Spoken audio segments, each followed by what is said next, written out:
Hey, what's up, everybody? Welcome to episode 2 of the SLCcast. When we jumped into doing this SLCcast idea, I didn't really have a clear direction for where we wanted to take it. We wanted to focus on bold action, but there's a ton of really great bold action podcasts out there, and we didn't want to just repeat the same, topics and discussions over and over again. So, what I want SLC Cast to focus on for the time being is just bolt action and other historical events that are happening in Salt Lake City and in the Intermountain West. So today we have a really cool topic. We're talking about the Salt Lake Open. This is a multi-day war game event featuring a bunch of different games. But most importantly for us in this discussion, this year had its first iteration of a historicals event, and that also included a bunch of different games. Most importantly, bold action. But of course, when we're talking about the Salt Lake City Open, we got to talk to the people who put it on.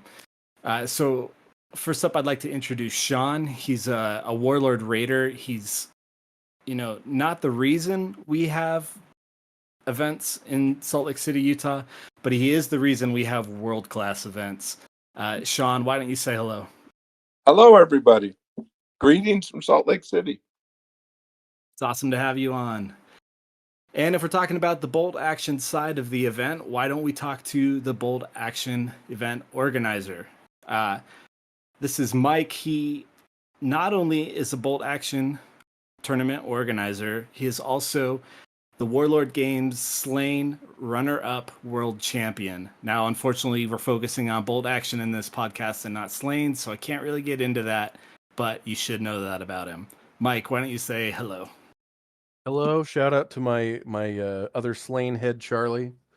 And shout out to John, who helped me run the event. He was in charge of kind of using the Best Coast Pairings app.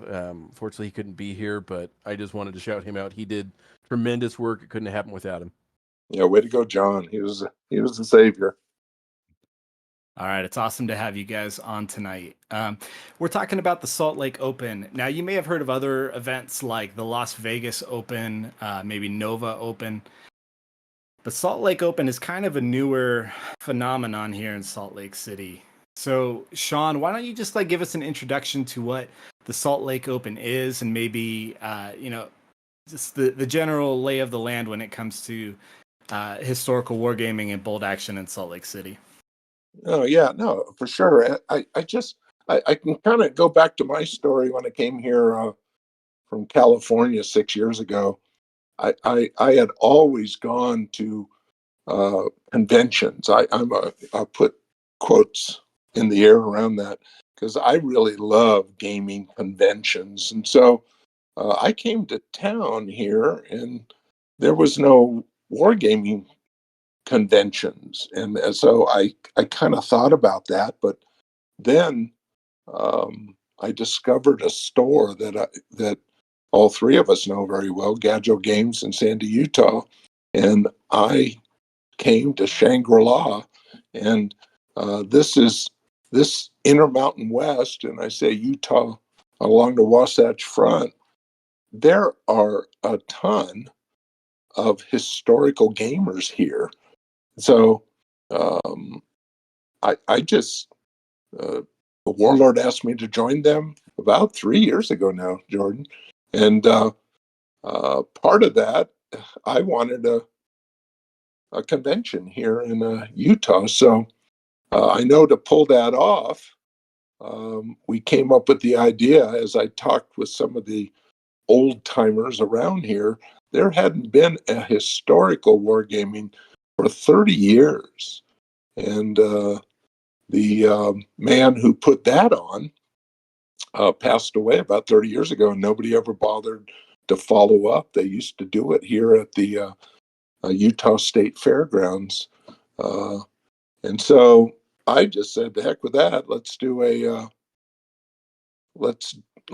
a convention. I'd never done one before, but I've been to plenty of them over the 30 years I've been wargaming, 40 years. And so in order to do any gaming, you had to align yourself with the sci-fi fantasy, and that's the Games Workshop, 40K, Age of Sigmar, and all those games that they have. And so I crossed paths. I'm a historical guy and got with the fantasy sci-fi guys, and we came up with this wonderful idea in 2023 to do the first combined historical sci-fi convention in over 30 years. So that's kind of the would people come? That was the big challenge. But hey, this is an incredible area for gaming. There's a lot of young gamers,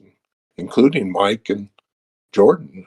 I'm the old timer here, so that's kind of the how it all kind of worked. And to be successful here in the Intermountain West, we needed to align ourselves with all the other cities as far north as Montana to as far south as Phoenix, and we all were together here. But let's do the convention. So that's how we got that. That was the makings of it, and wow, what a blast! So.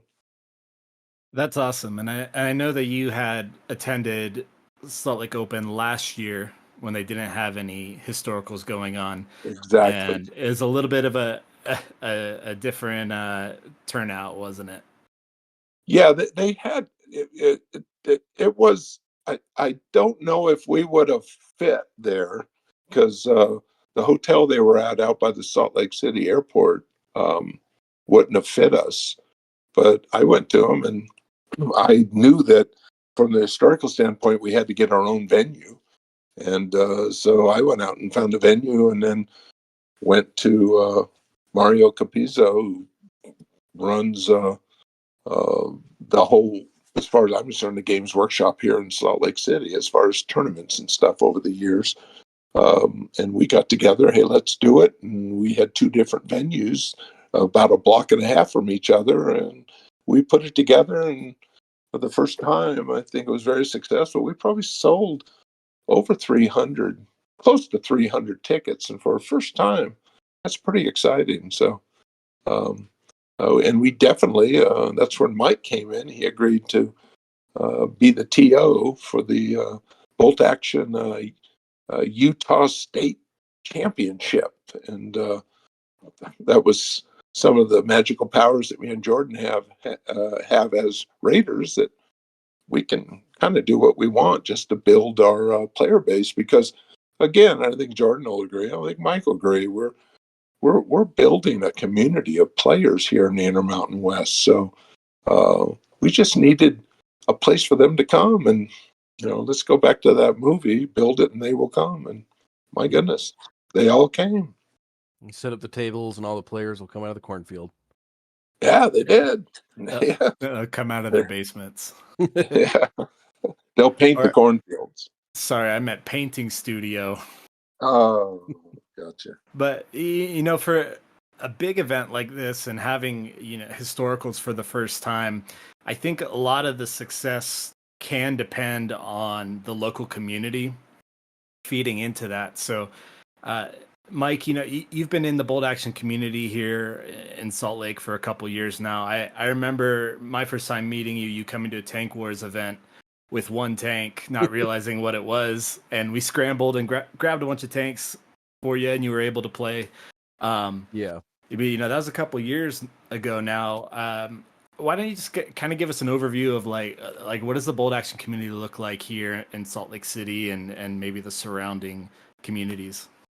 So, I mean, the community here is amazing. There's so many people here, and most of us will have like 2 or 3 armories specifically to teach people.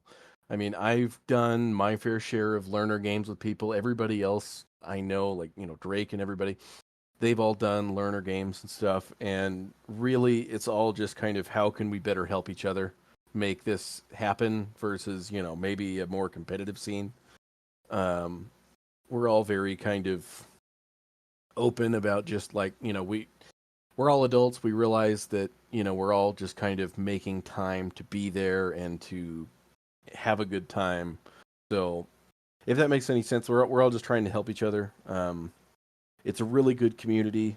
Everybody has just been amazing since I started showing up with an infantry platoon of Frenchmen to a Tank Wars event.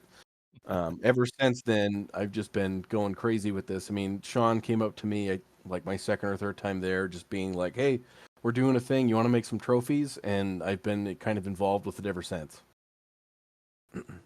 That was Thanksgiving, wasn't it? Yep. Our first one. Yeah, I Yep. think it was the first iteration before it was Thanksgiving, Oh, okay. way back when. Mm-hmm. Yeah, I didn't even know what it was. I just saw that there was a bolt action event going on that Saturday, and I was like, "Well, I'll just show up with my stuff, and maybe I'll get a pickup game or something." And here I am.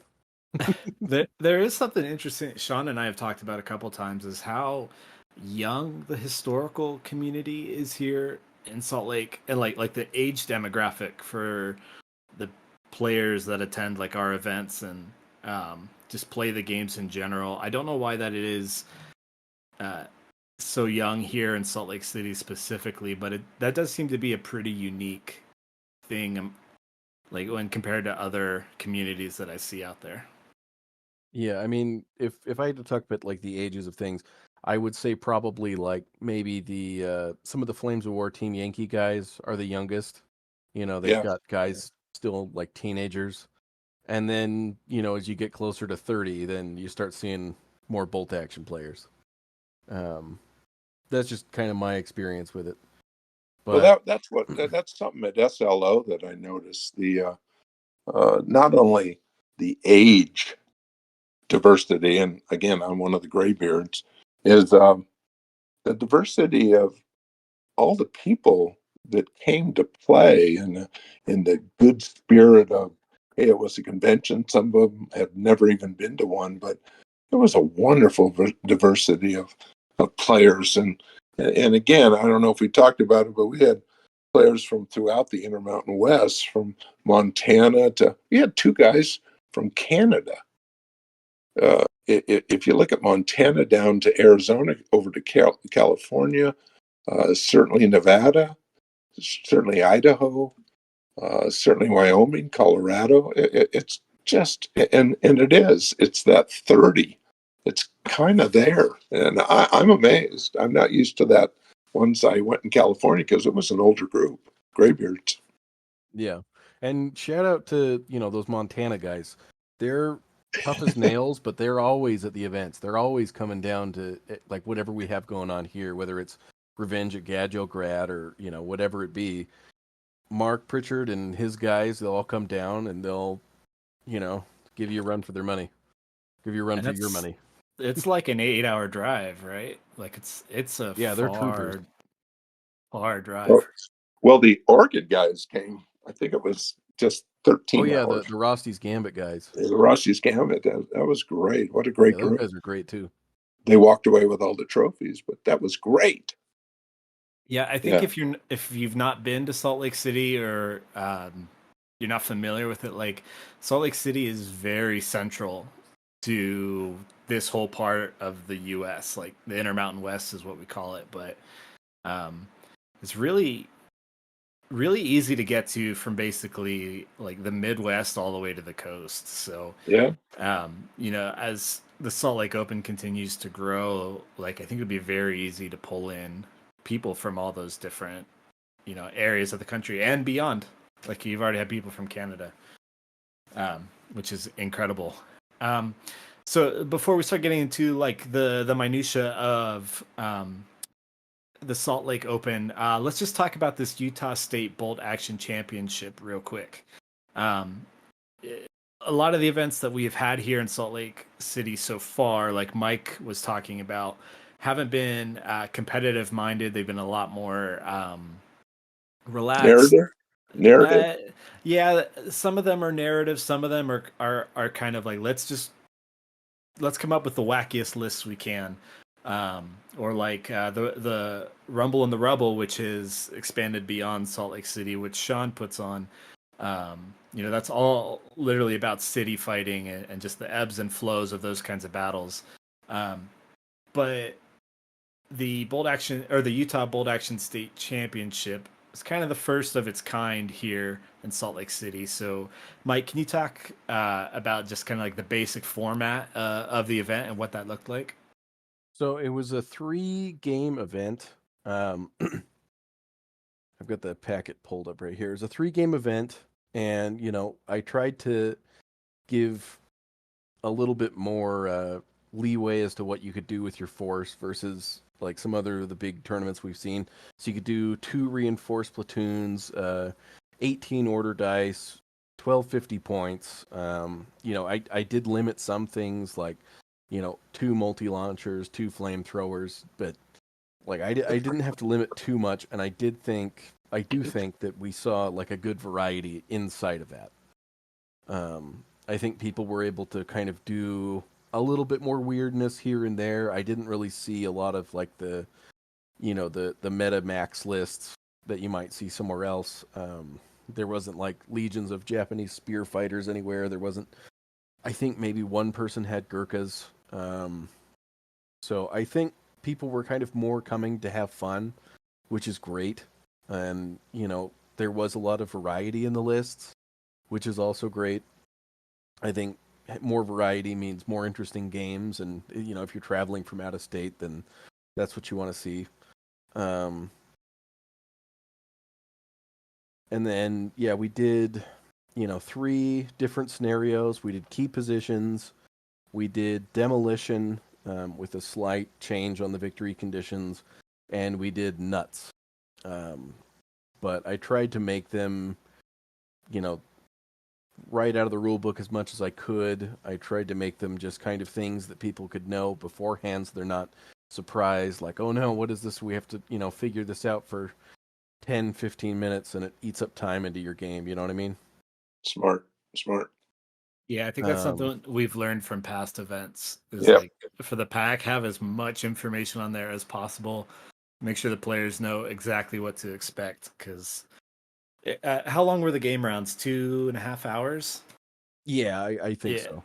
Yeah, because a lot of that time can be eaten up by like, oh, what scenario are we doing? Oh, where can I find it? How does this work? How does objectives work? Like, having it. And we didn't really have anybody like go crazy over time. So I think like we had to move. I think we had to move like on the day before or something. We made a little bit more time for one of the games, but otherwise, I think it worked out pretty well for everybody. One of the challenges, of course, to put on any kind of historical gaming event was supplying the terrain. We are very fortunate. Our flagship hobby store here, Gadget Games, again gets a shout out here in Sandy, Utah. They donated. We had to set up 18 tables, and I'm very proud of all those tables. And we had to get it from the hobby store to the venue and set up, and then, of course, that the Rosty's Gambit team, Charles Rostisil, who's also a raider now. He brought 6 tables in his terrain. Mike will agree. It was beautiful. His terrain was amazing. I should mention too, one of the other things we did add in this packet that we haven't done at like any of the other events, mostly just because they're small local events, but we added in best terrain as a prize category and kind of encouraged people, hey, if you have a nice table, come bring it. And honestly, like the Oregon guys showing up and bringing tables, that really saved us a lot of headache, because we were kind of scrambling to put tables together there at the last minute. Yeah, that was the logistical part of this of any event. But no, we could. I would say that at least $15,000 worth of terrain was donated to this event, and you can't do an event and charge what we charged without the help of the local hobby stores and the store owners, the small business owners that are in this hobby industry. And so, big shout out again to Gadget Games and the wonderful terrain. Big shout out to Rosty's Gambit. I mean, those 6 tables were absolutely gorgeous. Really, quite frankly, Mike, I think you'll agree, it challenged our quality. I mean, Yeah. they were beautiful. He did this German airport with this bunch of couple Stukas, I think, land. It was incredible. So Yeah, there he ended was, up winning the trophy for best terrain just for that one with the government building. oh, the one in Berlin. That's right. That Yeah, was unbelievable. One whole 4 foot side was that one Berlin the head Reichstag building, I Nazi think. headquarters. Yeah, it was just gorgeous. So that was the in my book, when you talk about historicals, we and you compare it to sci-fi and fantasy, where you just go into other dimensions or other worlds, and you can just put on some whatever you want, from space stuff to ancient stuff. But when we do something in historicals, we got to recreate Stalingrad, we got to recreate Normandy, we got to recreate Shanghai. We that that part of the experience of SLO, I wanted people to remember, because I want these people to come back for years and years.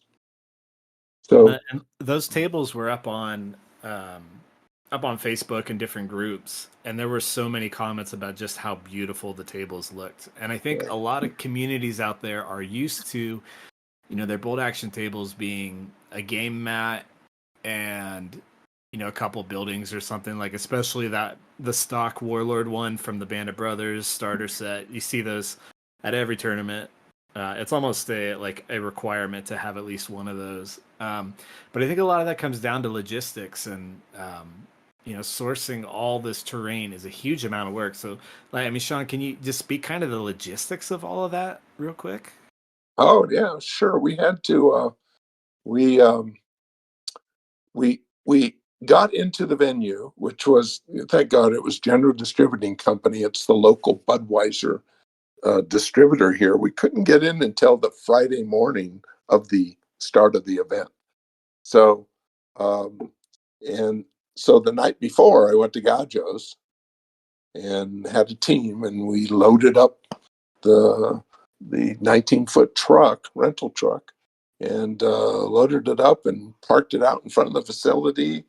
That Thursday night, came back Friday, and about 10 o'clock we started unloading. And um, some of the tables, we had the mountains of Burma.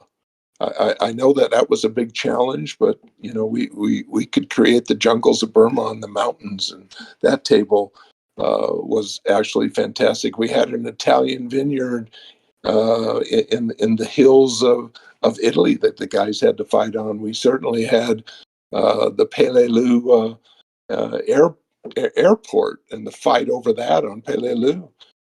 We had tables from East Asia all the way to the Eastern Front. We had some Stalingrad tables. Of course, we had the German airport. We had downtown Berlin. It was just, there's a particular pride that I take in doing this job. Again, me and Jordan are just volunteers, along with Mike. He's just a volunteer too. Mm-hmm. And we dedicate ourselves to this. But the thing that turns me on about historicals is a tabletop. And so I promise to always deliver tabletops. And I'll say this, as a Warlord Game Raider who oversees and kind of watches over all the happenings here in the Intermountain West. I done a lot of road trips with our stuff, because these stores don't have the fine stuff that me and Jordan have in our home. Mike has some stuff too, but we bring. I wanted to kind of change the math and get people excited about our historicals, including Mike, a plug for you is Slain Destroys Christmas. That table is beautiful with all the wonderful holiday lights. So that's just part of the act that we put on here, and we take very serious when we want to provide a wonderful event for these people who are paying their good money, traveling, staying in hotels, and I believe we delivered. Yeah, I mean, definitely part of any kind of event is what do you call it? Like table presentation, and I Yeah. honestly, it's like having painted models. It's just kind of a sign of respect, it's thank Yeah, you for yeah, coming to our good event. word. We made these tables for you because you're coming to our event. At least Well that's said. how I look at it. Yeah, well said. Well said. Good point. Oh, everybody. I didn't get. I mean, everybody.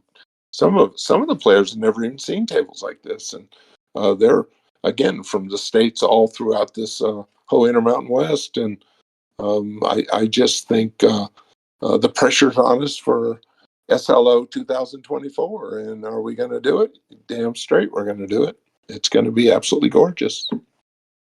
You couldn't walk into, the bolt action event without noticing a very tall mountain on one of the tables. Yeah, I have seen this mountain on the shelf in Gadget for so long, and to finally see it on the table was something else. Shawn, what's the story behind that mountain?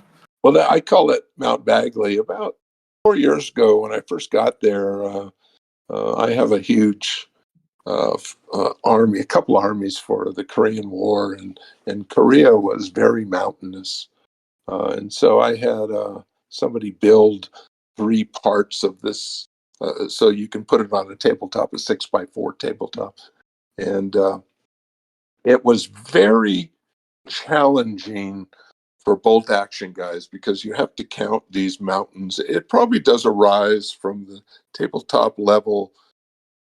Well, Mike, it's probably 18 inches high at the highest point, 24 Yeah, inches maybe. it's a pretty giant mountain. Yeah, and it slopes up, but you can't.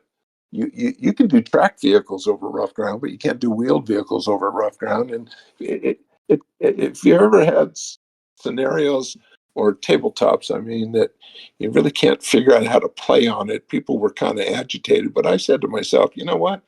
This guy's coming out at SLO, and I got the idea. I did a jungle boogie event down in Las Vegas during the summer. I travel a lot. And Warlord gives me the opportunity to do that, but I said the fighting in the mountains of Burma, and we have a ton of jungle stuff, and so I just at the bottom of the hill, which takes up about 2/3 of the 6x4 tabletop. You could put jungle and a town down there. So yeah, Mount Bagley in the jungles of Burma made a showing, and quite frankly, the Steve Valdez, who came in third, he played a game on it and he did fine. He just tracked vehicles. Yeah, and I Yeah, mean, we left it up to the players, so whatever they wanted to decide about it, if they wanted to decide like, oh, this Yeah, big mountain, let's not count it as rough terrain because it does take up like 2/3 of the board, then that's up to them. They can play it however they want. true.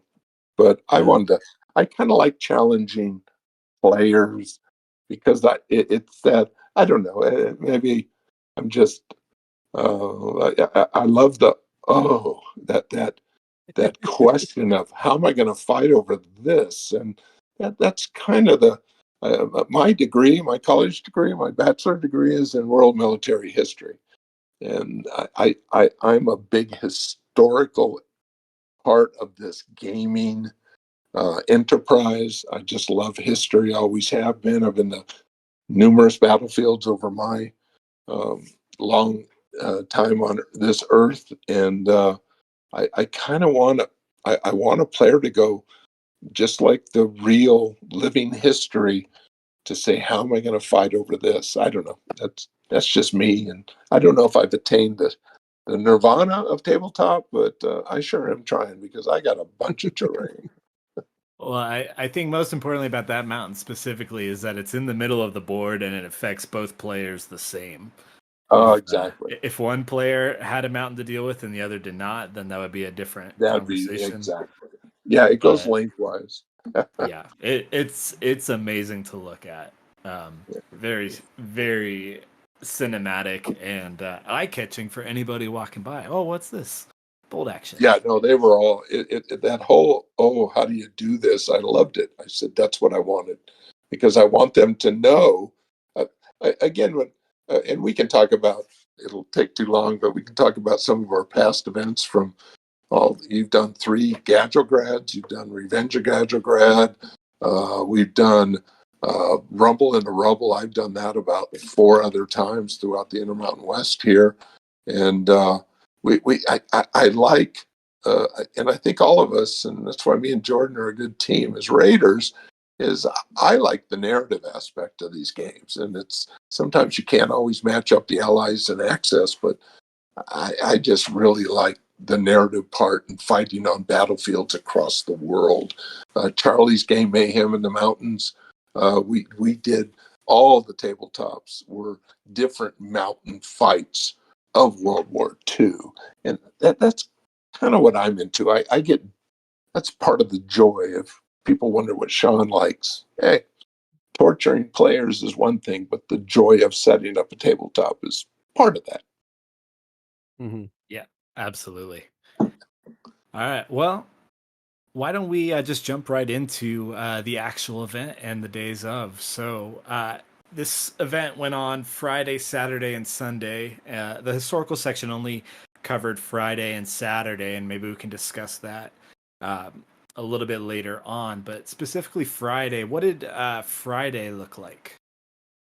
Well, that was set up, and we were the first event. We had a game called Saga. It's by the English company Gripping Beast Games and Studio Tomahawk, and it was a 3-game event that started at 5 on Friday. So that was really the, and then you had Middle Earth, Lord of the Rings. They had two rounds on Friday and 3 rounds on Saturday. So they all started at 5 o'clock. But we were just about set up. On top of that, we had two vendors, Trenchworks, our favorite son here in Utah, who is a very large miniature maker. I mean, they do over 1 million miniatures over their history so far, and they're right local. And I went to them and said, I want you to be a part of this. And Dave Baker, the owner, he said, count me in. And so he had a booth. And then we had Rosty's Gambit from Oregon, drove 14 hours. He bought his product. He doesn't have a mortar and brick store, but he has a online stuff where he just sells a historical product from Wargame Atlantic, I believe he sells, along with Warlord products. So that's the 2 vendors were up. We really wanted to showcase them. They were in the gaming room, the main event room, so people can come in and wander. And then we had, so the 2 games started. On top of that, in the middle, we had demo games going on as much as we could. I'll read it again. Warlord played a very high profile here at this event, but we had a Storm of Fire. That's I really wanted to show off local authors and creators of war games here. Local author Craig Tyrell. It's a World War I 28 millimeter World War I game. They had their table up. Slain, of course, they were there. That's a miniature battle game based on comics. Blood Red Skies. We had that kind of going on the whole weekend, Friday night, and even into Saturday. They were playing that. Victory at Sea. That's fleet level naval miniature gaming. We had Bolt Action Korea. I set up my stuff. People could see, there's more modern stuff that people can look at. And I like to show off the airplanes because I think the airplanes are cool. Then we had Cruel Seas. That's a 1/300 scale tabletop miniature game, World War II. And then we had Hail Caesar. That was done by the local club, the Wasatch Historical Society. They're a club up by Hill Air Force Base here. It's 45 minutes above Salt Lake City to the north, and they had a Hail Caesar game. They were absolutely gorgeous. And then we did Black Powder. I bought all my Epic stuff. That's that 13.5 millimeter tabletop. We had both American Civil War, Pike and Shot, Napoleonic War, figures up.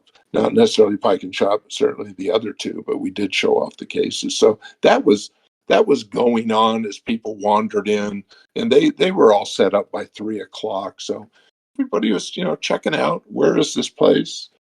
All I had to do was look for the Budweiser sign, and people found it. And Mike, what did your Friday look like? So I showed up probably like around, I want to say like around like noon, maybe noon 30. And then yeah, it was setting up the tables, it was getting everything ready. After we've finally gotten most of it done and everything kind of settled in, more and more players started showing up. I brought Gaslands. I brought a whole table for that. And yeah, we just kind of hung out and did demos and answered questions if anybody had them. But Friday night was pretty calm, just yeah, a There were lot of guys. people showing up and hanging out and doing all kinds of games and stuff, and just Yeah, there were bolt action practice games. There seemed to be a bunch going on over there. yeah. Yeah, So it guys was, came. They might as well play. yeah, it sounds like it was just kind of a nice open gaming night, just real relaxed, and it sounds like there Yeah. was a lot of options for people Well, to jump in on different things. oh yeah, Trenchworks was showing off the. It's that cowboy game. What was it Yeah, called? I Dead think it's called What a Man's, Cowboy or something. or no, Dead Man's something. And they had that going on. They had the author on a live remote and kind of took them through the rules, and they had that set up right in front of their booth, and that was fun to watch. I think Phil bought the whole game and walked away with it. So that was kind of cool, and that's what we wanted to do. I wanted to make sure these vendors, made money and had people exposed. But it was just an open night, little chaos, because what was happening is we had a late run on tickets. All of a sudden, what? And logistically, we had to put all the tables for the demos set up for the Saturday gaming because so many more people came. And again, in the building, we also had Blood Bowl Games Workshop game. That was a blast. We had Two Fat Lardies game. What a Tanker! That was in the back room, and we just had a wide range from from ancient times to War of the Roses, all the way up to um, certainly naval games, historical games. It was Friday was kind of the demo game. Saturday was the tournament, big time, and that's when the Warhammer, the 40K, and the Age of Sigmar, they started on Friday afternoon at 1:00 over at the other venue at the DoubleTree Hotel. And so you had probably that. Oh, and uh, they had 104 people play in the 40K tournament. So they played two games, and just because I think I'm a little crazy, but I wanted to kind of celebrate our hobby, so we had a opening reception that Trenchworks sponsored, and we had a pizza and beer night. And so, if you can imagine, we ended up serving and ran out to the last slice 36 18-inch pizzas. And people were having a good time. And we, of course, included in the price was free beer and free water and iced tea. And so that night, the people a block and a half away at the DoubleTree showed up at the venue, looked for the Bud sign, and they all came. It was a last minute rush. We had a line down the stairs. It was wild. So, I think when most people think about Salt Lake City or Utah in general, yeah, free beer is not the first thing that comes to mind. But you should know, if you are considering coming to Salt Lake for an event, especially for next year's Salt Lake Open, we do have beer. we will have beer. We'll have a bar. So no, it was that was fun. It was pretty crazy. I didn't get out of there till 1 a.m. and then had to be there first thing in the morning on Saturday, because certainly Mike's bolt action tourney was going on, and that started at like 9 o'clock. I think player briefing was at 9:30, Mike. 9:45. Yeah, Yep. yeah. So and Right around there. everybody. Oh, that morning was the guy who had the key to the building, Brandon Requirement, and a big thanks out to him and the General Distributing Company for letting us use their venue. It was logistically it was hard, but on the other side of it, wow. And Mike, I think you'll agree, it was a first class facility. My Oh goodness, yeah, no, it was great.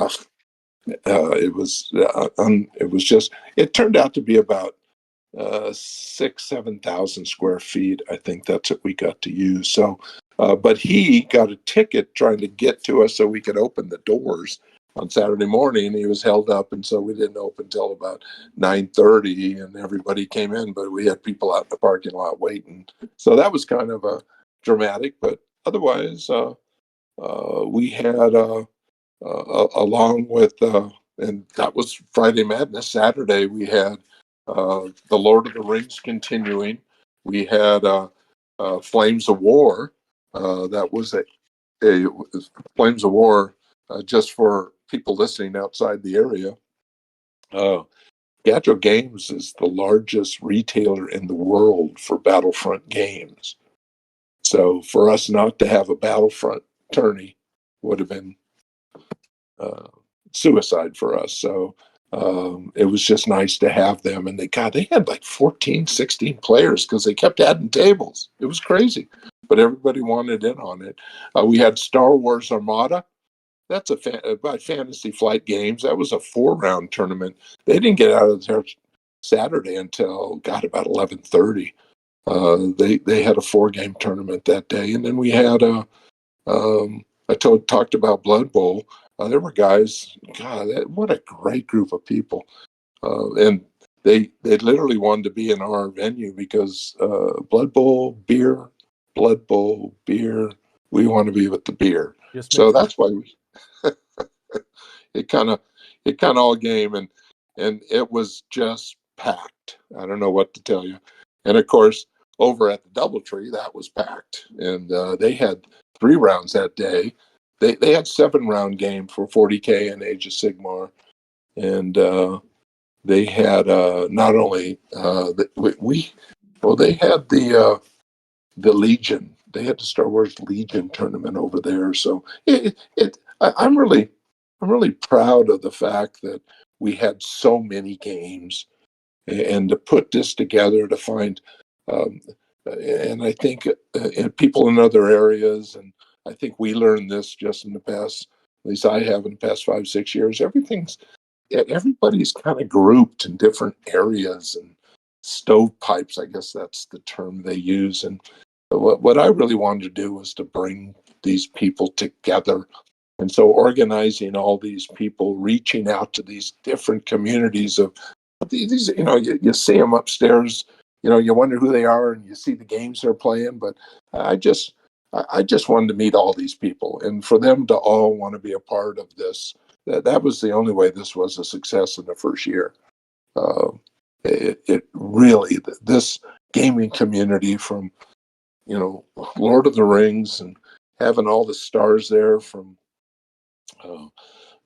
I guess Obi-Wan Kenobi was there along with certainly some of the Lord of the Ring guys were there. It's just fun to come. We should make it kind of a pop event like Comic Con and have them come see the stars on the tabletops. I don't know. I'll have to work on that. I think I got off on a tangent there.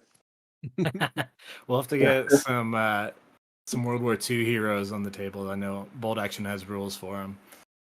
Yeah, no, that'd be fun. I was just gonna say, like, especially with how much our group has kind of taken to K-47 recently, Conflict 47. Like, there's lots of like special characters and stuff too. So it'd And be there's interesting Slain. to get that going too. Doesn't Slain kill Santa? Is that what you tried to do that one year? No, We it was better not Slain say that. Save Santa.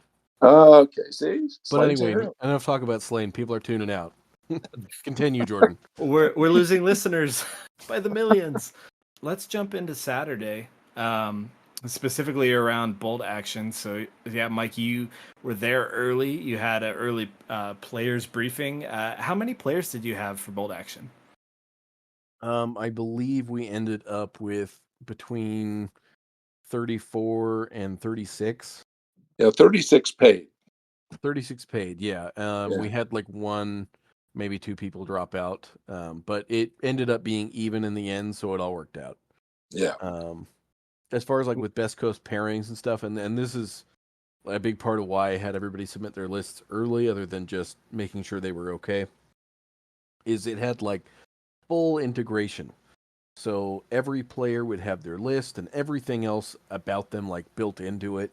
Um, John handled just about everything with it. But it made everything a lot smoother. It made like adding up the points and keeping track of everybody's score very easy because they could just report it and you enter it in and it all goes together. Like I know Jordan in the past you used that spreadsheet through Excel and that is done pretty much everything you need, but at these bigger events it just seems like um, it's much more manageable to have this dedicated app to kind of make things go, and like primarily like having it set up ahead of time and having all our players and everything registered on there and being able to like know in advance like, hey, this is what it is, you're registered on here, your name's on here, you're going to get table assignments through here. That I think helped us a lot. Yeah, managing that many people for first time, dude, congratulations.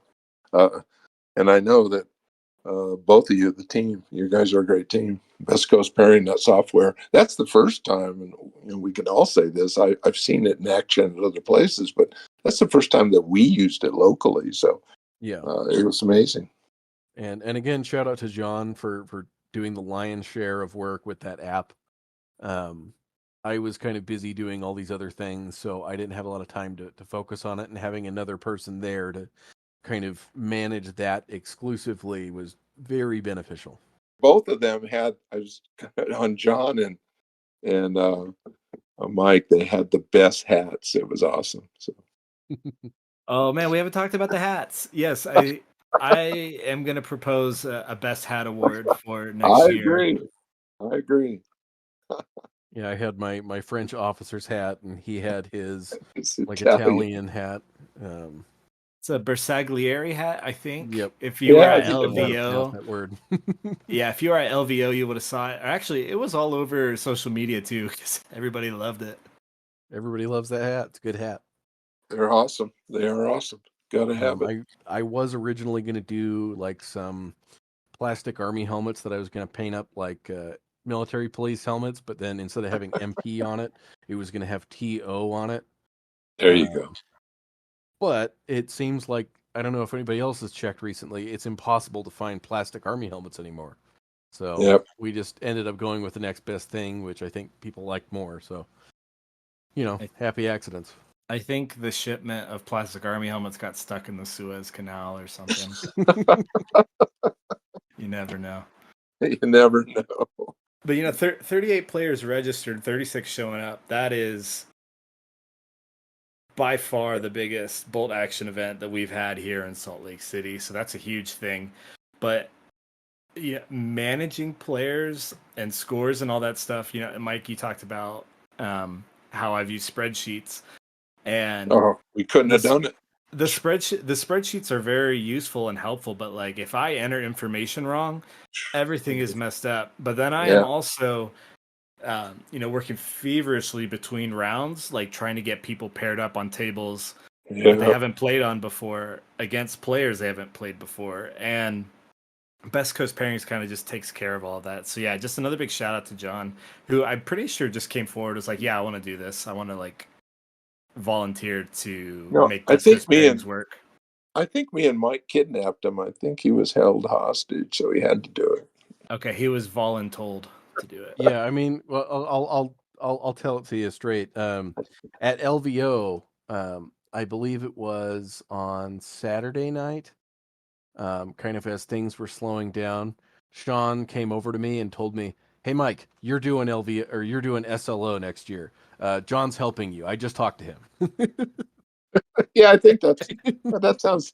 I was a salesman for my whole life, so that probably was. No, that was again back to the overall uh, presentation of SLO. I think the professionalism that the Best Coast pairings, the professionalism of the player packet, the scenarios, the tabletop terrain, the facility. It just worked, and it was a lot of work, and I couldn't have done it without all the TOs. Me and Mario built this convention, quote, there's the air quotes, based on tournaments. And so we had 7 or 8 or 9 tournaments, and that drove attendance. And that's the type of event that it, and why we did it in the summertime, because there's conventions are all over the country, right? And we just we knew we had to be competitive, and it was the presentation that was the key.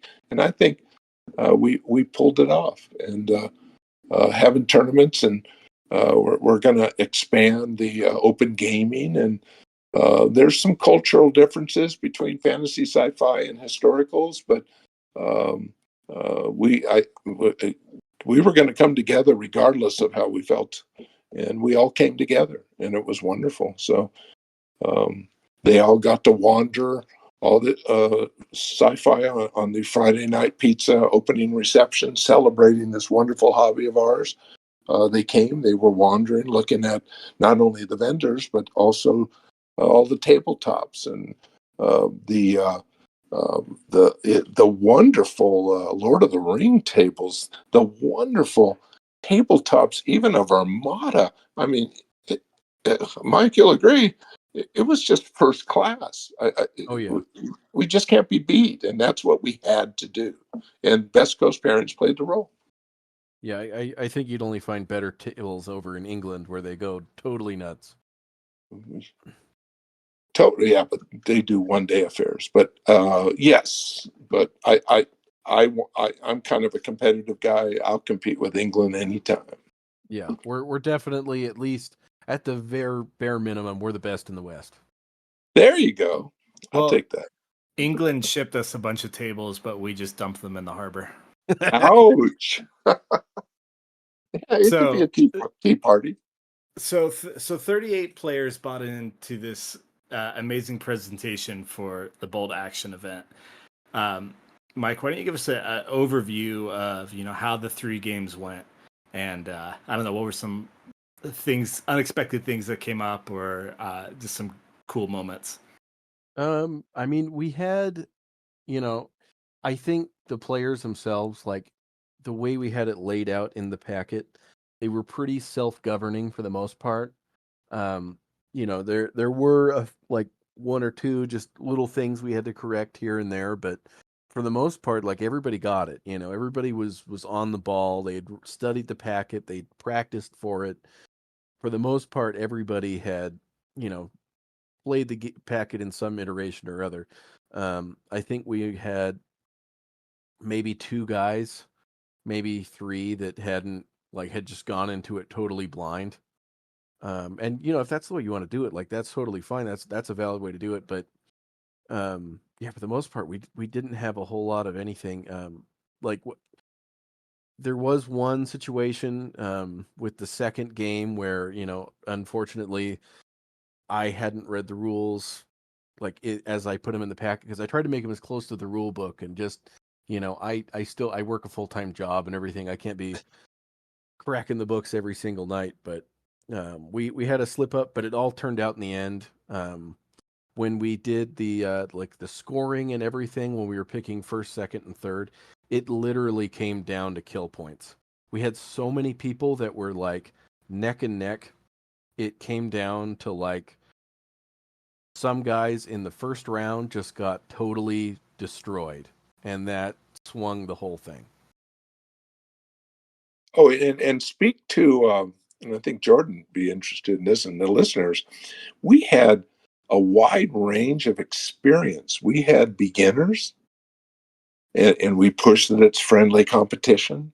But Mhm. and then we had some of the aggressive competitive guys. But overall, it was just a great, wonderful group of players of all levels of activity, and they were all helping, teaching them rules, how to use a flamethrower, what's a multi-launcher. I mean, it was just a wonderful bolt action training exercise. Yeah, I mean, I feel like even when we do our local events, we do get that very widespread range of different experience. You know, we have everything from like little kids coming with their dads, you know, somebody who's like 12, 13, 14, all the way up to, you know, the graybeards coming in from where, you know, whatever part of the world, having played for decades, you know. And I feel like it's really reflective of like just how diverse it was in who got first, second, and third. Because the guy that came in first was one of the Oregon guys. And his list, when I saw it coming in, I knew immediately, like, you know, he's got two multi launchers. He's really gone all out. He has studied this thing and practiced it and really earned that first spot. Um, and then the second guy, I think the second place was another one of the Oregon guys, but he was a younger kid who seemed like he had more experience in Warhammer and less in uh, bolt action, but he Yeah. still had kind of that gaming experience, just that background, and that's what kind of did it for him. And then the person that came in third was that Steve gentleman, Valdez. Steve Valdez from he's from Nevada, right? Right, Las Vegas. You know, a lot of different types of players were represented at the Mhm. top, but it just in the player base overall. What about different armies that were represented? Were there some that was like, oh wow, there's a lot of this type of army, or was there a good spread? We had a pretty good spread. I didn't notice like any one list that was kind of like predominant. There were a lot of Russian, like Soviet lists, I think, if memory serves. Um, but some of the top ones, we had Finland, a Finnish force, I want to say. It could have been Hungarian. It's been a minute, so I can't quite remember it. It was them, and then I think the other list might have been British, and then I think the top list was Romanian, possibly German. Um, but no, we had a pretty good spread of different kinds of lists. Lots of British, lots of a couple Italian, um, some French, just a lot of everything. So I think the only thing I didn't see a whole ton of was probably Japanese, honestly. Yeah, that's Um, a good point. I feel like I haven't seen them for a minute, but they might be making a comeback. Who knows? But yeah, I think as far as like the different varieties of lists, I got a lot of different ones. There was a good variety. There wasn't a lot of one type. I think that just adds to I honestly it adds to the atmosphere of the event and just improves it. Okay. Just variety and um, different play styles and different army builds. That's just part of what makes events fun and unique and exciting. Um, so we had three games of bold action. They were hard fought, but who came out on top, and what were like the different prizes and results that were given out? So the person that was our grand champion, he was one of the people from Rosty's Gambit. I can't quite remember his name. It was Charles's I son. I think it was Tristan. I think that's who it was. I think it Yeah. was Tristan Rostasil. He came out first place. He had the two multi launchers in his list. I remember that about it specifically. I can't remember it just this second, but I remember his list was really strong when I saw it going in. As far as the other prizes we had second and third place as well. We also had best painted, which was also won by the guy who came in third, Steve Valdez. Steve Valdez. He had these because he had I think it was Finland. He had these little spotters that were hiding inside of snowmen, and I think those kind of stole the show. think they were And then Soviets. they weren't Soviets. They were Oh. definitely some flavor of Germans. But anyway, we had best theme, which I believe, I could be wrong about this, I could be misremembering, but I believe it went to a certain individual who based their army off of like a historical unit, or maybe like an active military unit they had served with. And then best sportsmanship, and then best terrain, which went to the Oregon guys for bringing those beautiful tables. Yeah, Dave Brandon out in Idaho got best sportsman. Yep. That's awesome. It is a little unfortunate that there's no Utah names at the top there, but that's what next year is for. Utah's gonna have to come out in force to claim the title. But that's amazing. And Mike, you had made some trophies specifically for this event. You want to elaborate on that a little bit? Yeah, so when Shawn had told me what venue we were going to be doing it at, that we were going to be doing it at beer distribution center, and that there was going to be free beer everywhere. The idea, because up until that point, I hadn't come up with an idea for the trophies. I didn't want to. I didn't really want to make like medals or anything because it felt a little more grandiose than that, and I didn't really have any other good plans. But then, when he told me that, it was like, oh, well, what if we make custom beer mugs? And then that way, while people are at the event, they can have beers in their prize trophies. And that was kind of the genesis of it. And, my wife has this vinyl print, like cutting machine, so I could make the stencils. And then I found this cream you put on there, and it etches the glass for you. And it all came together really nicely. I even had a little bit left over, and I made some for the grand Slane tournament we just did. That Slane game just keeps coming up. I got to keep mentioning it. Did he kill Santa Claus? Oh, he saved Santa Claus. Yep. Yeah, I want to give a shout out to another air marshal. He's new too. I don't think you know who he is. I know you know who he is, but Jesse Olbrich. He oversees the National Park Service Air Marshal. They actually have up in Bryce Canyon a Salt Con, and the Warlord's going to be there. So Nice.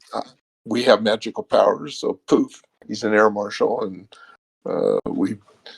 I don't think we have anybody representing anybody in the National Park Service. So way to go, Jesse. Thanks for stepping up.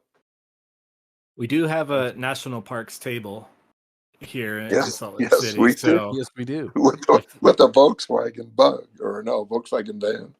And the Great Arch and the Ranger House. So if you've always wanted to play bolt action on a national parks table and never had the opportunity, just come over here. We got it for you. That is true. Well, it sounds like the first iteration of the Utah State Bolt Action Championship was a great success. Well, Mike talked about, before you go off that, the prizes. Everybody got a prize. Oh yeah. We had enough for everybody. That was one of the things that was kind of important to me, especially coming off like the coattails of that last LVO. Is just like everybody should be able to get something, and I think everybody got at least something that was cool to them, and that was, I feel pride in that we were able to achieve that and provide that. I mean, shout out to sponsors, including Warlord Games, but Buds Blasters. That was the first thing that was taken. They're kind of explosions. That was very exciting. We had a Hail Caesar box with the brand new updated Hail Caesar rules, 28 millimeter. I knew we had that. We had a Sherman tank desk organizer. I'm sure veterans of our play around here remember that, along with French Works with some incredible gift certificates. I know John Ring from White Knight Games up in Helena, Montana, brought us a stack of Warlord product and gifts. I mean, it was just amazing. So I knew we had all that stuff. I just didn't know how many people were going to show up. But what we do around here, we accumulate prize support, and we appreciate all our sponsors. And we couldn't do it without War Game Atlantic, certainly Rubicon models. Certainly, it's just amazing. So, what are some of the plans for Salt Lake Open 2024? What do you have in store for us so far? Oh man, it's going to be fun. Well, we're going 3 days, so we're probably going to have a 5 game um, format for certainly bolt action. We're going to have we both the DoubleTree and the General Distributing Company. It's just too small, and we actually little heads up, but we have 2 bids from 2 facilities already. People heard about it, want our business, and we're just looking at the best place that would be plenty of hotels, plenty of restaurants, plenty of parking, professional looking place, air conditioning, tables, supply of water, all the kind of good things that go along with event facilities, event venues. So we've already started, and we have 11 months to think about it. But I already have a TO for Flames of War. We already have a TO for Team Yankee. We're going to bring that kind of a higher base. I am going to again get a TO for Blood Red Skies. I think we can do the Battle of Britain, Utah, or whatever we want to do, and just we're certainly all the chairs or the TOs that did the from Middle Earth to Armada to certainly 40K. Me and Mario are all in.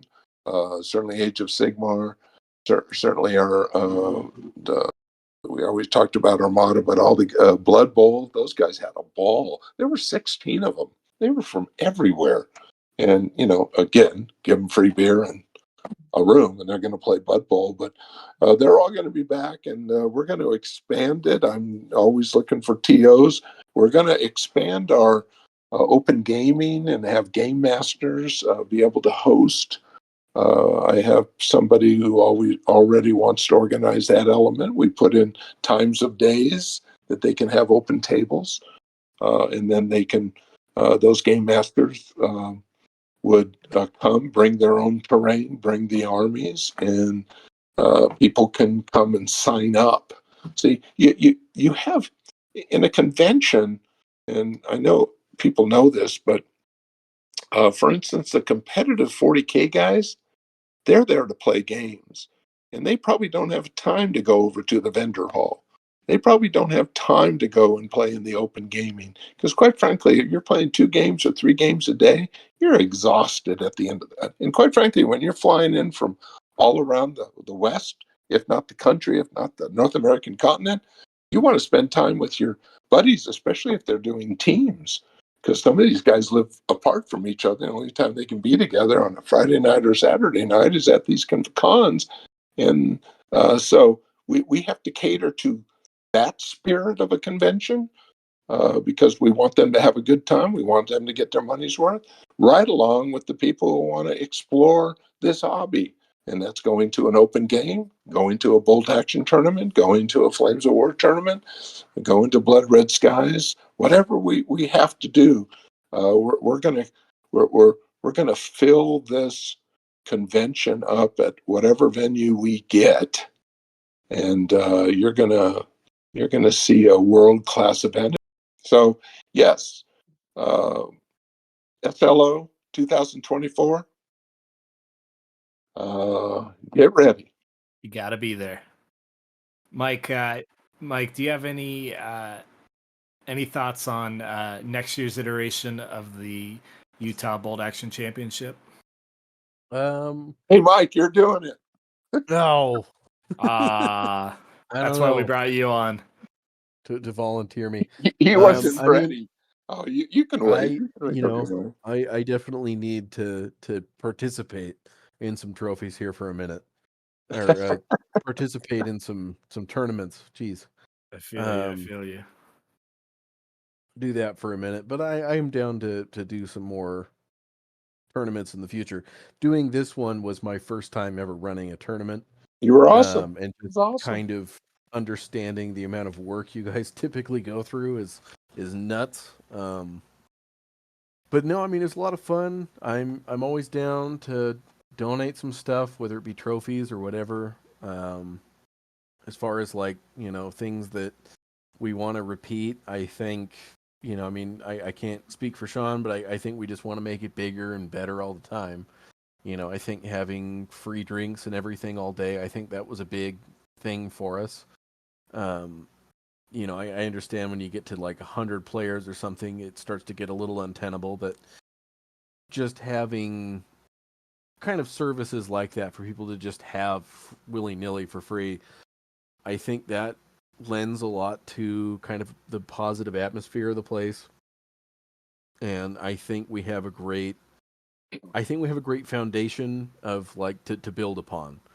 I think from here on out, I think we're just going to keep getting bigger and better and kind of ramping up in every way possible. I know there's a lot of BattleTech guys in Utah, and I hope we can get them involved in some way. They were at LVO, and they seemed like they had a lot of players and they had a lot of fun, so it'd be cool to get them involved in some way. Yeah, 2024, here we come. Let me ask you the question that everybody is asking. Will Salt Lake Open 2024 host the Warlord Games Slane World Championship next year? I don't know. It depends what month it is. It has been the month of slain timber. My son asked me to do Slain Saves Halloween, so the next event may come next October. All right, and that's all the time we have for Slane. I think they got a big shout out. All right. It's Well, okay. guys, this has been awesome. It sounds like for a first iteration of an event of this scale, all the things going on in the historical side of Salt Lake Open, it sounded like this went amazingly well. And I know there were some hiccups and logistics and all different types of things come up when you're putting on these events, but it sounds like you, Shawn, and Mike, you guys stepped up and you put on an event that was just incredible, and the players walked away from it like, first of all, just excited for the hobby in general. Like, we talked about, that's what we want to get people excited for, wargaming and historicals specifically, but I think they also walk away with like, oh, this thing is real. Salt Lake Open and the historical side, this is a real thing, and we can plan for it in the future, and we can spread the word and get excited. And I think that's going to be just a huge boost to the coming years and the coming iterations of this event. So in closing, Shawn, where can players find out more about the Salt Lake Open or other wargaming events that are going on in Utah? Well, right now, for right now, go to utahwargaming.com. That's our website. We want people to have a one-stop shop to find out about events. We built the website around building this community. And when I say community, building 40K, building AOS, building Boat Action, building Flames of War. We want everybody. This is just too neat of a hobby to having to go on Facebook. If you just move here, how do you find out you're a gamer, you're new to it? Where do I go to find out? And quite frankly, we were very successful with the media, the local media. And where do they go to find out about this? They don't have a clue about this hobby. And here's 300 people spending big money to come play a game. Who are these people? So go to utahwargaming.com, and we are building it. You can people out there, you can become a sponsor of it, and there's membership fees, and you can put your events that you have on it, and we just drive everybody there. So that'll build in the future as we move forward. But again, UtahWargaming.com. And in addition to UtahWargaming.com, you can find the local Salt Lake player group on Discord at the Bravo Company Discord. I'll put that link in the description below. There you go. That Discord it encompasses all the games, but it's really centered around Salt Lake City. There's also a Facebook page, the U.S. Warlord Demo Team Utah. That link will also be in the description below. And we keep that up to date mostly with just our events. But if you ever need anything, you can reach out to us on there as well. All right. Well, Mike, Shawn, this has been awesome. Thank you guys for putting on an incredible event. And we look forward to next year. We'll talk to you guys later. Thank you. See ya.